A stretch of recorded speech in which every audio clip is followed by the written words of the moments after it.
Mike, this shooting's happened at a developmental disability centre in a very poor area an hour east of LA. Any sort of motive that you're hearing at this stage?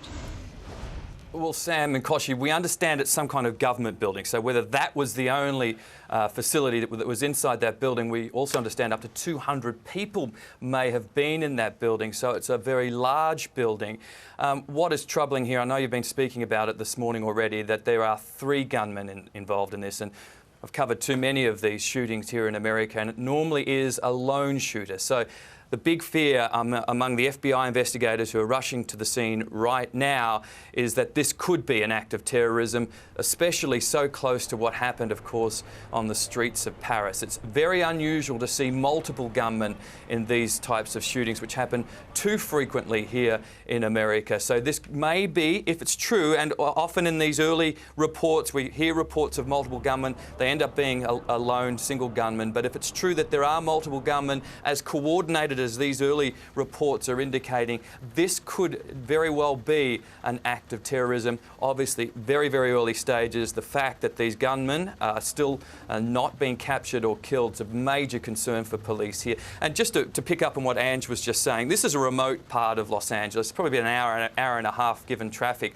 outside of Los Angeles. So this, you wouldn't have thought, would have been on the high end of targets among terrorists, but this would certainly be considered a soft target for terrorists, if in fact it is terrorism. But the fact that there are multiple gunmen, as the early reports are indicating, is very troubling indeed.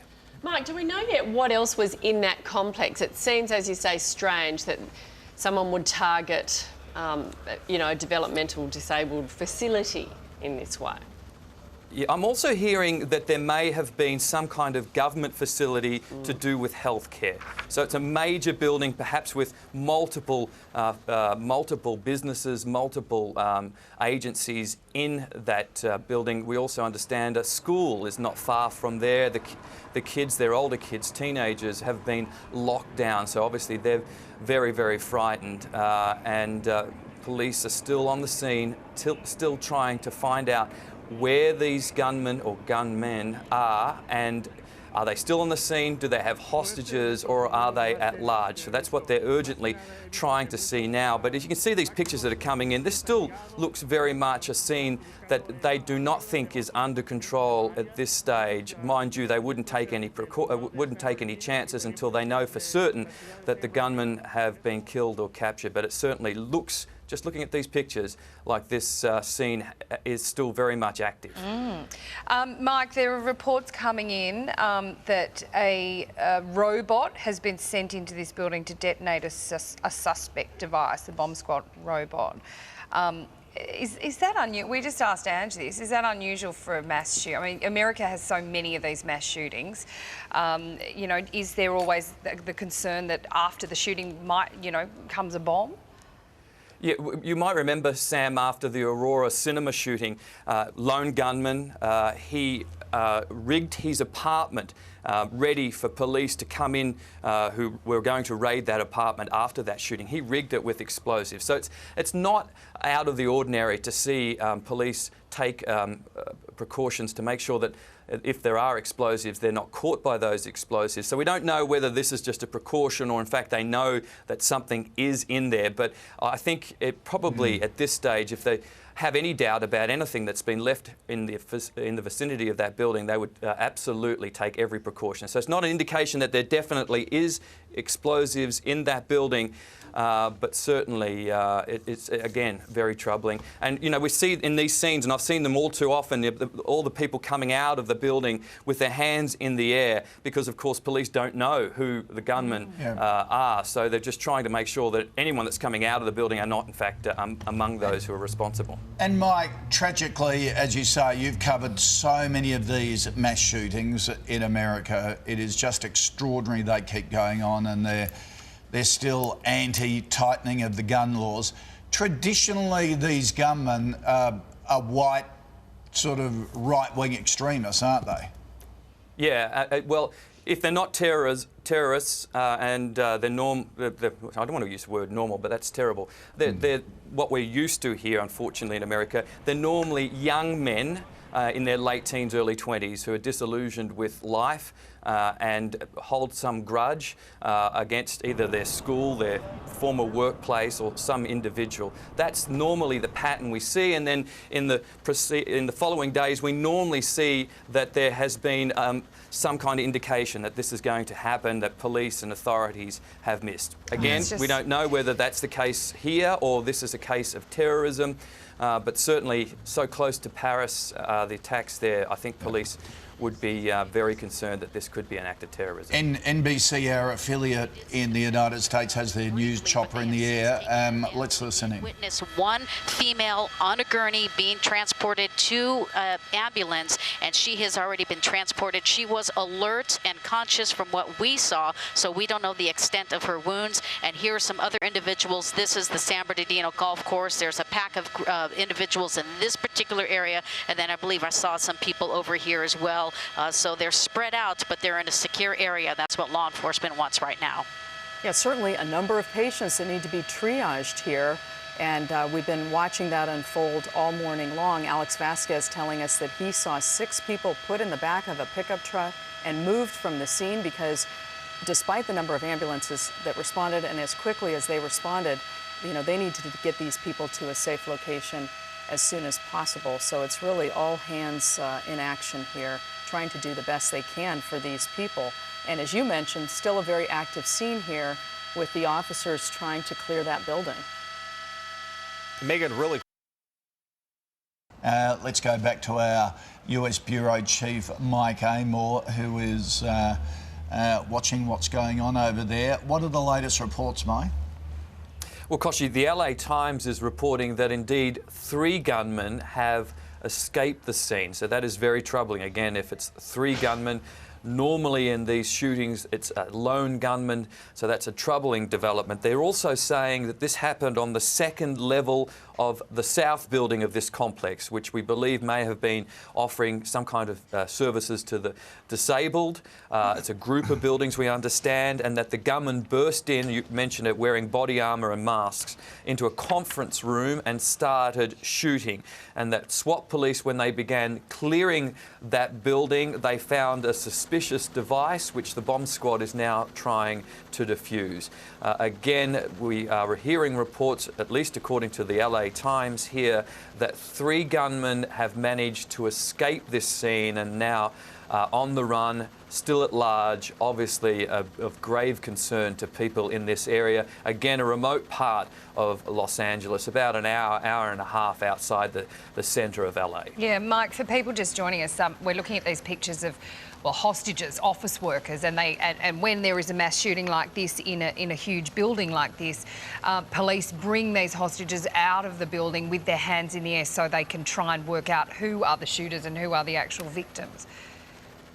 Yeah, we've seen these scenes too many times, all the way back to the Colorado school shooting, where people who are holed up, managed to survive the shooting, are released from the building but are told to have their hands in the air because they're fearful that perhaps the gunman may be hiding among them. But you can only imagine the terror that they must be going through. Yeah. Again, President Barack Obama has been advised about this. He's just returned from Paris, the climate change summit, and he is very frustrated that he can do nothing to change the gun laws here in America, even the most simple ways of preventing access to high-power weapons. Again, we keep mentioning the AR-15, AR-50, I think they may call it, that they seem to be the weapon of choice. You can shoot shoot and kill, unfortunately, a lot of people in a small amount of time. And Mike, to put San Bernardino in perspective, this is a bit like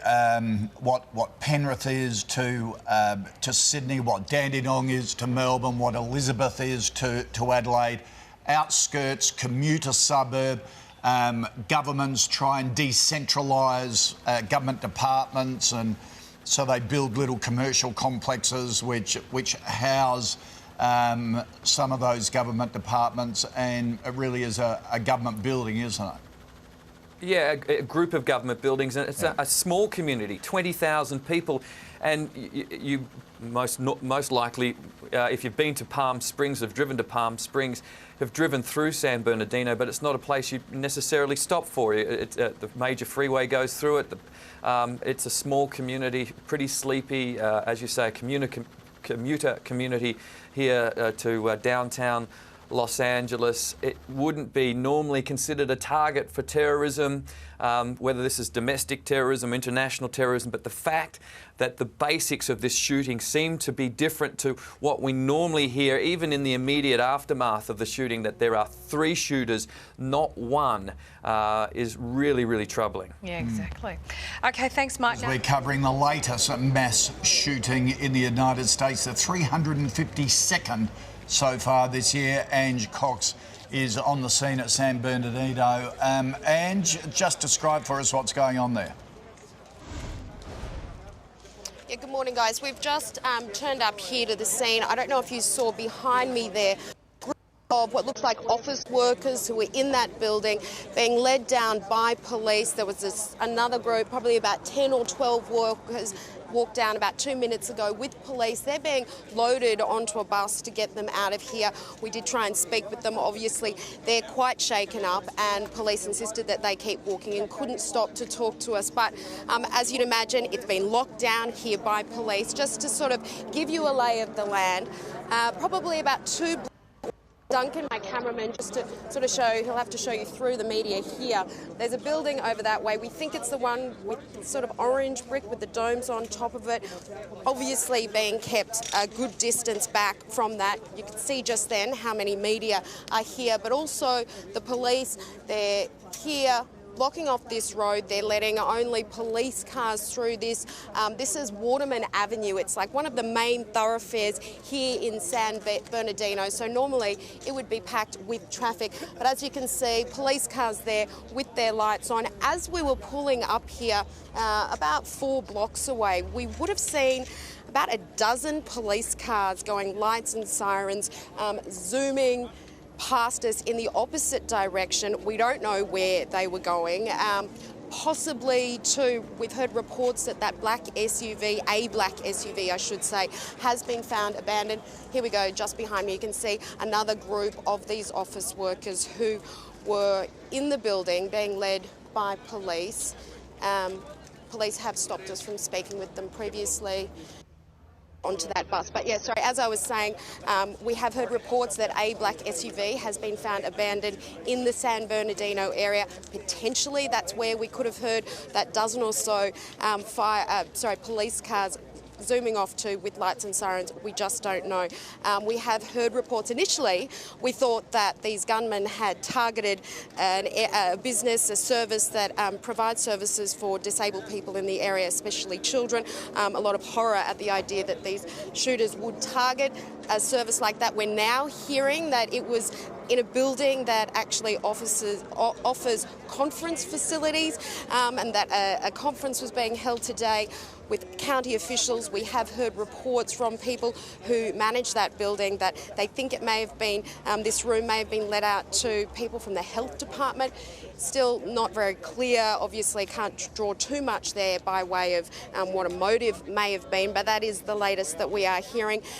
The fact that it has been potentially a government department that was targeted leads experts, and of course this is a lot of speculation, but leads experts to believe that maybe this is more a pattern of domestic militia trying to target the government rather than looking like some form of international terrorism. But this is very speculative at this stage. This is still an active scene. They're still looking for potentially 3 heavily armed gunmen who, from what we hear, walked in to that conference centre at about 11 o'clock local time with on shooting with rifles. We've heard reports of AK-47s. We don't know yet.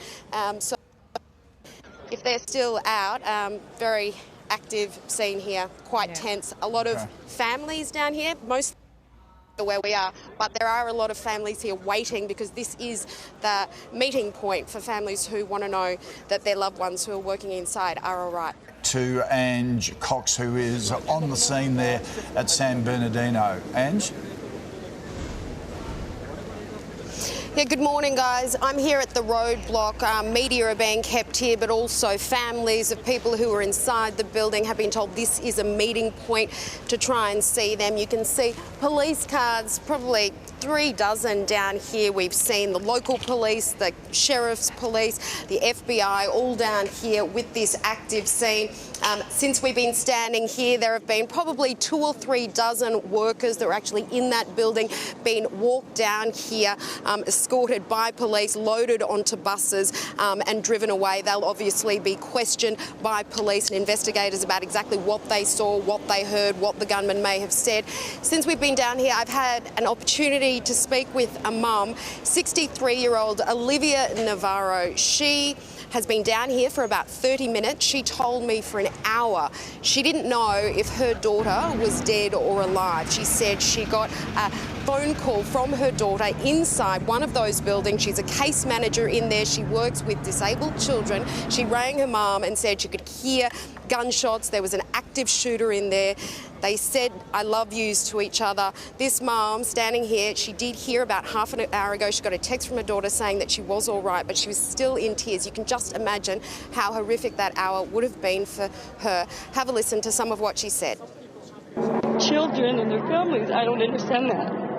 I don't. How frightened was your daughter? She didn't seem frightened. She seemed very calm. Resigned, I might guess to say. I'm not sure.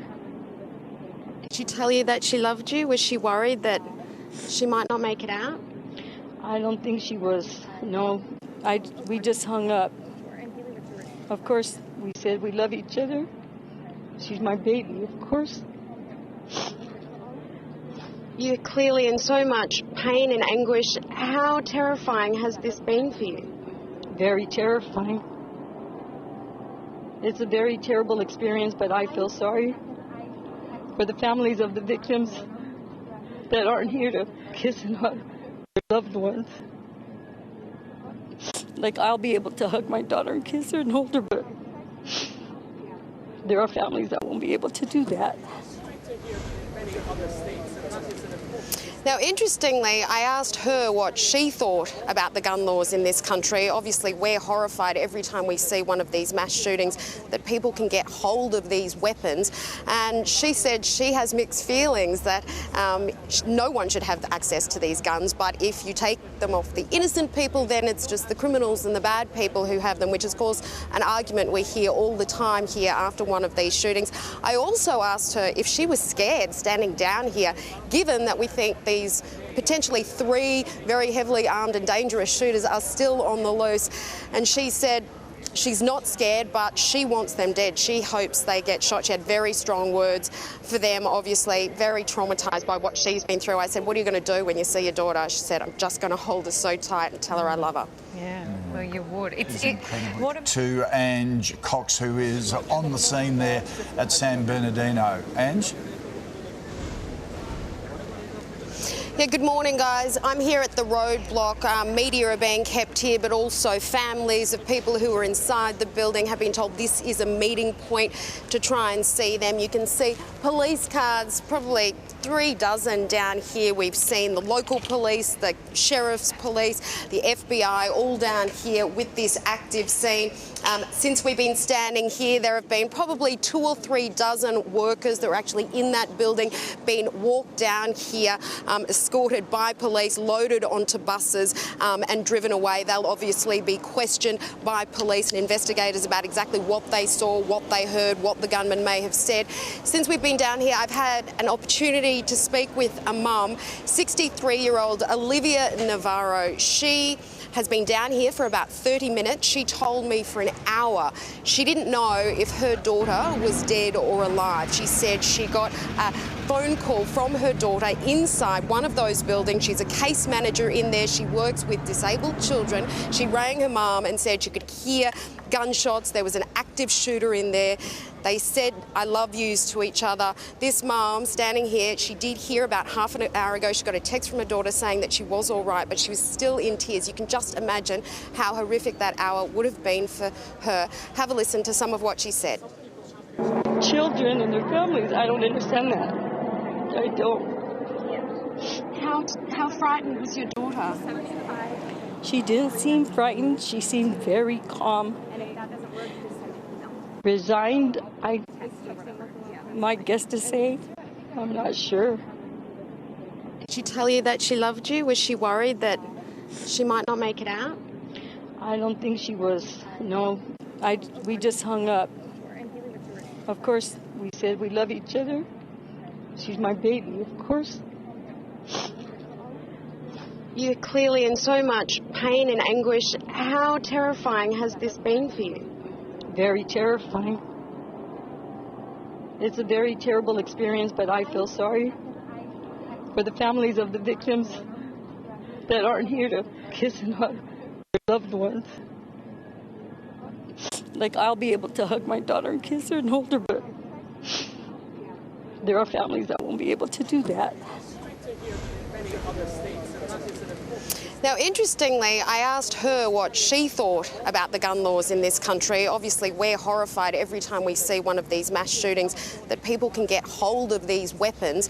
And she said she has mixed feelings that no one should have access to these guns. But if you take them off the innocent people, then it's just the criminals and the bad people who have them, which is, of course, an argument we hear all the time here after one of these shootings. I also asked her if she was scared standing down here, given that we think these potentially 3 very heavily armed and dangerous shooters are still on the loose.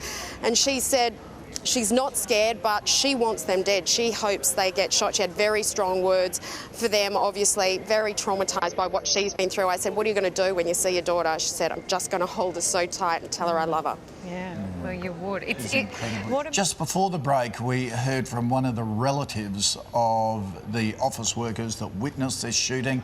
Lewis, he is with Ange Cox now. Yeah, good morning, guys. Lewis has graciously agreed to speak with us here live on Sunrise. You've had such a harrowing morning. Can you tell me about that phone call from your wife, Jeanette, who was working inside in a job where she helps kids with disabilities? Tell us about that phone call you got and what you were doing. Yeah, I was on my way to work like a regular day. Went to go drop off my son at daycare. As I was driving, my wife called me a little bit after 10:30. Crying hysterically. I couldn't understand what she was saying. After I calmed her down, she just, all I heard was, there's a shooter. Once I heard that, I kind of went into panic mode. Told her just to like get into a room, shut the door, hide somewhere, do something. She says that she can see from her outside window a shooter shooting at the first floor, dressed in all in black. She just told me he had a big gun and he was just shooting at the first floor, so they were scared that he might go upstairs. So what her and her co-workers did were just flip over the desk and start pushing them towards the door, kind of like just in case he was going to walk in there. And between screaming and shouting, the phone cut off. I drove over here as fast as I could. And not until like probably 15 minutes ago now that she called me with her friend's phone saying that her phone died, the SWAT team escorted her out of the building, and that she's still in front of the building getting interviewed by the police right now. For people trying to understand what you must have been going through, just tell me what you felt when that phone call. You said that you tried to say your goodbyes and you didn't know if she heard you. I just kept on talking till the phone just stopped. I had my son in the car with me, so I didn't really want to freak him out. He saw me kind of like nervous, and he asked me what was happening. He's a really smart boy, and I just told him nothing. I just dropped him off at Grandma's house, and I couldn't drive, so my dad came with me, and he drove me here. And did you think you might not see her again? You said she's your life. Yeah, she's my queen. I was trying to stay positive the whole time, and I just hope her coworkers are okay. And when you finally got that phone call to say that she was all right, I can just imagine. Yeah, because I'm over here by the media. I don't know much what was happening. I didn't even know there was a couple shooters. All I kept on hearing was the other media people saying that there's fatalities and that there's more than 12. So I just kept on praying that I wasn't here. we find it so hard in Australia to understand these situations because we have very strict gun laws. What do you think about the fact that this has happened here to your wife's workplace? And like you said, she's in there and her colleagues trying to help kids with disabilities. I know they had an event, holiday event today downstairs in the conference room. My wife just helps out families with low income that have children with autism. I don't know.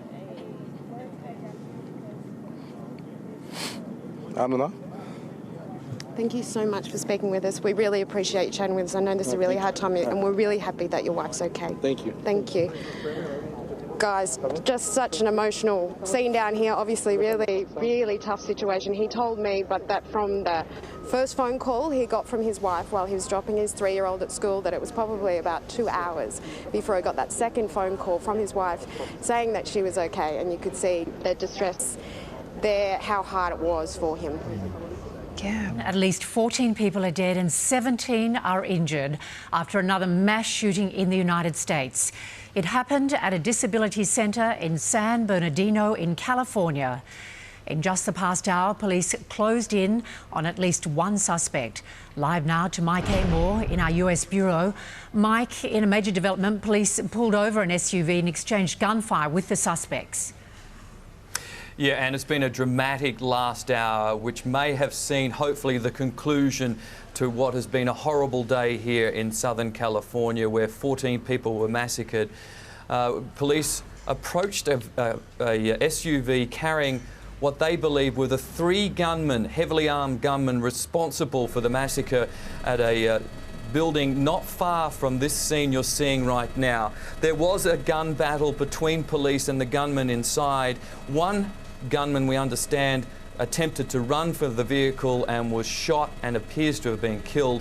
Another was left inside that vehicle, and you can see there police slowly responding to that vehicle, and then eventually brought in 2 heavily armoured Bearcat vehicles, military-style vehicles, to cordon off that car to make sure that if anyone was still inside that vehicle, they were not alive. We're hearing conflicting reports, though, that all those 3 suspects have been accounted for. 2 have been 2 are down. We don't know whether that means they are dead, and 1 was taken into custody, although San Bernardino police just a short time ago said 2 were down, possibly dead, and 1 was unaccounted for. So a lot of confusion because there are a lot of different scenes here, but it's clear from that car, that vehicle you're looking at, that there was a heavy exchange of gunfire between police and whoever was inside that vehicle. But again, at this stage, we understand that all 3 suspects have been accounted for. We're waiting for a news conference from police on the scene in about 30 minutes or so, which will hopefully clear this up. But this happened about 3 kilometres from where the initial shooting happened, and it took police about 4 hours to find this particular vehicle on information they had. So there was a lot of concern they had escaped, but they were found not far from that scene. Mike, is there any news coming out about the gunmen? Do we know what their motive was for this terrible shooting?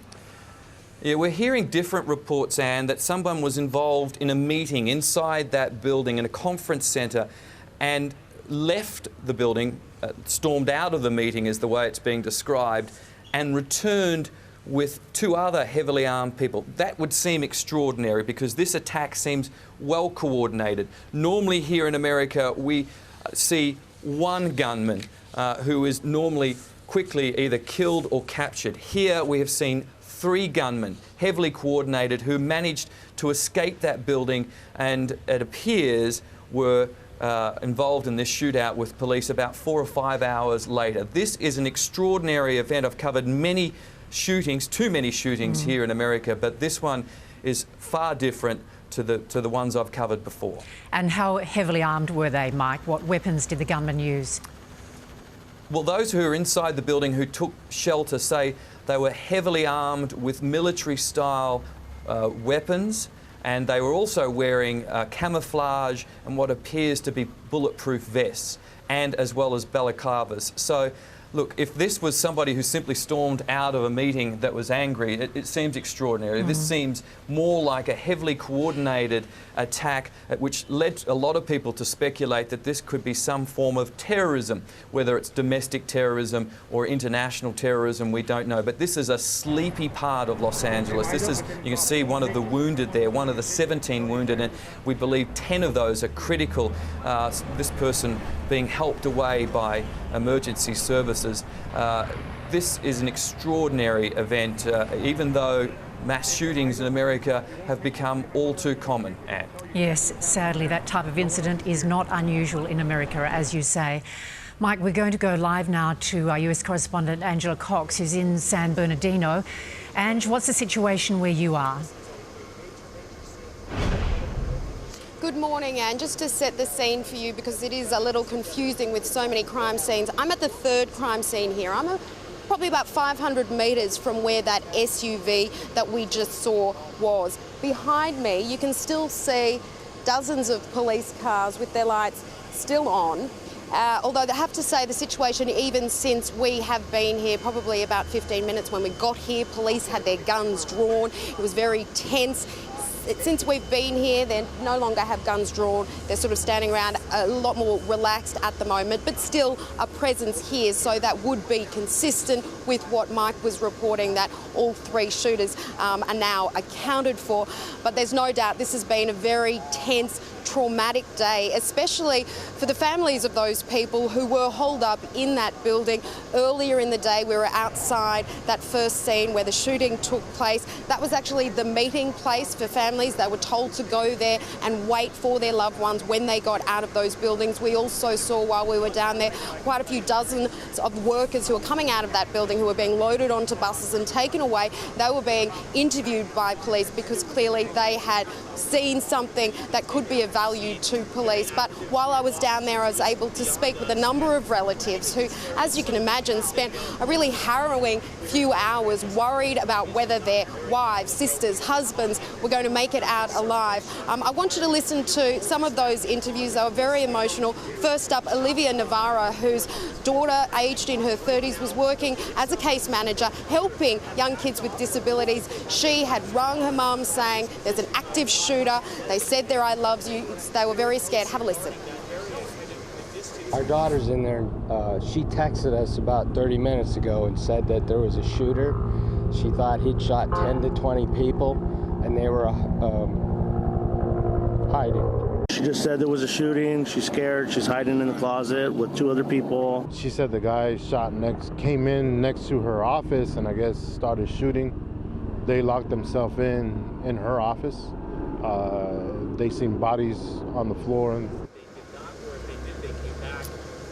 Most of the people I spoke with were saying that their loved ones who were in that building didn't hear the gunman actually say anything. They didn't see them because they were wearing masks. But obviously a very, very terrifying situation, just really difficult when they spent so long waiting to hear if they were okay. And even once they'd heard and got that text message or a phone call saying we're okay, they still then had to be taken away by police to be interviewed. And a lot of them were still waiting to be reunited. And obviously they just wanted to give them a big hug and know that they were okay. And what can you tell us, Ange, about the people who were at that conference centre? What were they doing there? What was the nature of their business? Well, we understand initially people had thought that the officers, the services that were there to provide services for disabled children and adults, that was the one that was targeted. Then came word through that it was actually a conference centre that rented the space out for conferences, and we understand that it was a government sort of Christmas party. They were having a health department and that's what they were there for. We don't know if that was the motive, if there was any link between the people who are in that room and the gunman, but certainly very concerning, Anne. As we reported, Ange, 14 people have died, 17 are injured. Do we know the condition of those people who have been injured? Not at this stage. We know that they were taken to various hospitals in the area. And what you have to remember is that as well as these doctors and nurses dealing with victims of this mass shooting, which is difficult enough, they were also in lockdown mode at the same time. They typically don't have heavy security or metal detectors. But of course, the fact that the whole region was in this lockdown as they were hunting for these 3 gunmen, it was very difficult for the hospital to keep operating as well as looking after patients. We'll obviously get more word as the hours progress on the condition of those patients. Angela, thank you. We'll cross back to you again shortly. A fierce gun battle with police has left 2 suspected mass murderers dead in California. It's believed the man and woman were behind an attack hours earlier on a Disability Services Centre Christmas party. The toll, 14 killed and at least 17 wounded. Our US correspondent Angela Cox is at a home surrounded by police, which is linked to the investigation. Ange, what do we know about these suspects? Rob, authorities haven't officially named the suspects, but it is being widely reported here by media outlets that one of the shooters was a man named Saeed Farouk, an American citizen who apparently worked for the San Bernardino Health Department. Of course, it was members of that department that appear to have been targets of this attack. Police got a tip-off that brought them to this house. They were sitting outside the house when they saw a black SUV pull up, then speed away. That led to the pursuit that ended in a bloody gun battle. Now, police have been down here for hours. We are being kept well back from that home. They've sent in a bomb robot to see if there are any explosives inside. Neighbours have been evacuated from their homes. So still a very tense situation here, 10 hours after those shooters ambushed the Christmas party. The tragic aftermath of America's latest mass shooting. Hundreds of innocent people with their hands raised, evacuated from a disability centre. Some severely injured, searching for help. Others traumatised and desperate to reach family. Our daughter's in there. She texted us about 30 minutes ago and said that there was a shooter. She thought he'd shot 10 to 20 people and they were hiding. Crazy. There's just too many shootings, too much bad stuff going on here. Emergency services were quick to respond. Local police stormed the San Bernardino facility, searching for 3 shooters, while firefighters and paramedics treated the injured out in the open. The better-equipped SWAT teams and FBI were called in when it became clear the suspects had fled the scene in a black SUV. Police also located a suspicious device. I would imagine we're going to be here for several hours as the bomb squad continues to work that part. Just 3 kilometres from the shooting, police waited quietly outside a house. When an SUV moved out of the driveway, police moved in, opening fire on the 2 suspects inside. A man and a woman were killed. They were dressed in kind of assault-style clothing. They are both armed with assault rifles. They are both armed with handguns. A 3rd person was detained close by and is being questioned by authorities. I know one of the big questions that will come up repeatedly is this terrorism? And I am still not willing to say that we know that for sure. Many elements of the attack are still unknown, but America is once again dealing with a senseless assault on innocents that's left a number of people dead and a community traumatised. In San Bernardino, Angela Cox, 7 News.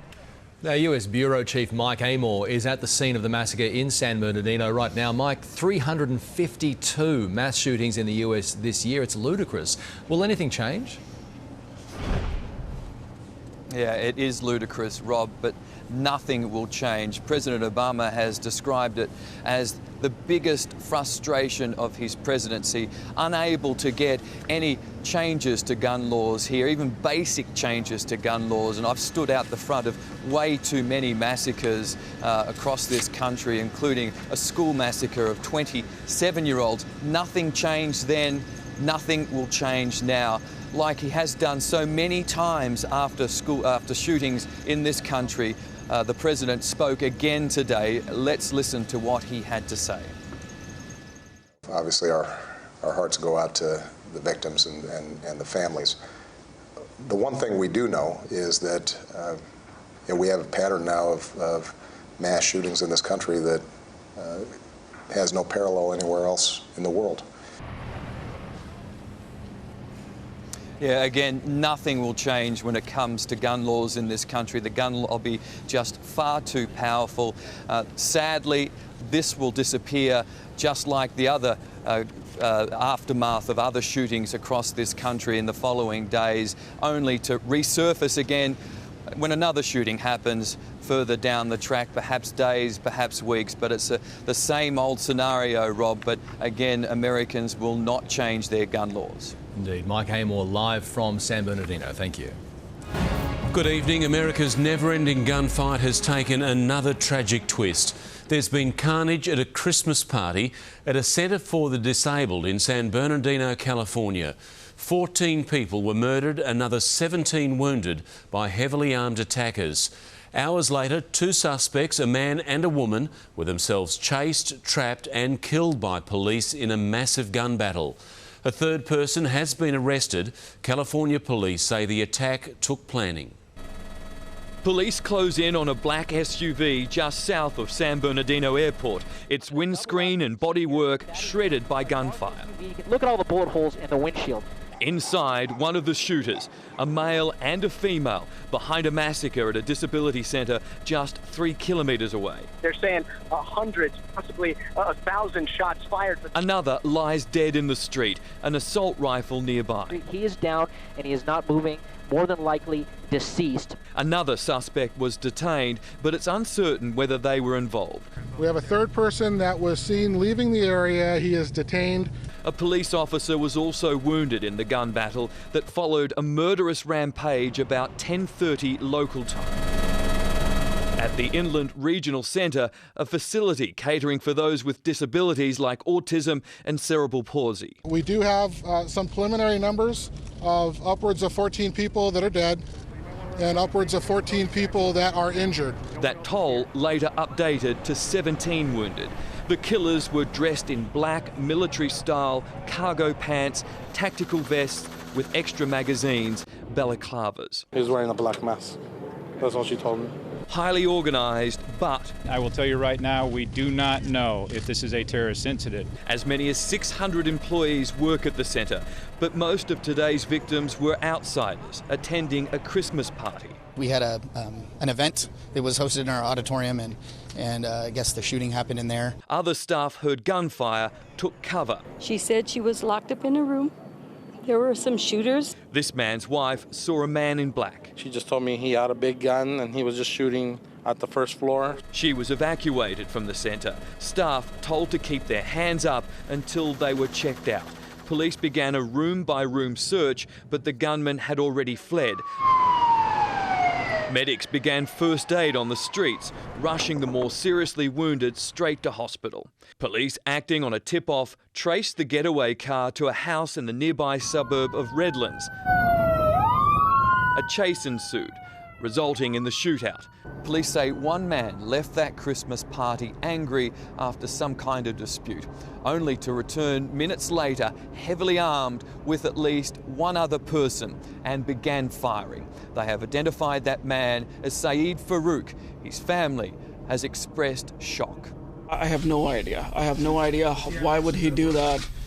Why would he do something like this? The second shooter, the woman, is 27-year-old Tasfeen Malik. She's believed to have been Farouk's girlfriend. And Mike Amor joins us now from San Bernardino. Mike, such a terrible toll. What more can you tell us about these suspects?